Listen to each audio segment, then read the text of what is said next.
Breathing difficulties can arise from asthma, COPD, obesity, sleep apnea, and dyspnea, and more subtly through conditioned stress responses, social anxiety, defensive chest armoring, and time pressures that pervade daily modern life. Typically, persons are prescribed breathing exercises and techniques that emphasize the diaphragm, belly breathing, not chest breathing, and taking deeper breaths. At Alliant, we see breathing as a whole body, whole person experience that is subject to both voluntary and involuntary forces. It makes little sense to practice breathing exercises or prescribed techniques without also clarifying the corresponding sense of rib movements, especially here and side lying, with highlighting sometimes unconscious, mostly subtle changes in the shape of the thorax and skeleton, from lower back ribs to mid ribs to upper chest ribs, and how they expand, and allowing volume expansion and rates of breathing to happen and to naturally adapt according to the movement task or body configuration at hand, and in the moment of real time.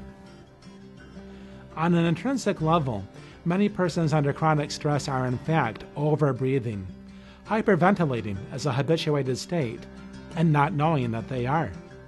Here, we introduce capnometry, a form of breathing chemistry biofeedback that detects elevation of end-tidal CO2, and thus diminished carbon dioxide volumes in the blood, a condition known as hypocapnia.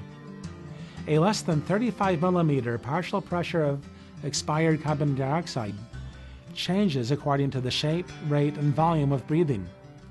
Hypocapnia causes cerebral vasoconstriction, leading to cerebral hypoxia in the brain, and this in turn can cause transient dizziness, visual disturbances, and anxiety. A low partial pressure of carbon dioxide in the blood also causes alkalosis, because CO2 is acidic in solution, leading to lowered plasma calcium ions and nerve and muscle hyperexcitability. This explains other common symptoms of hyperventilation syndrome: pins and needles, muscle cramps, and tetany in the extremities, especially hands and feet. Fortunately, this can be monitored and resolved with adequate feedback training and embodied volumetric practices conducted through Alliant.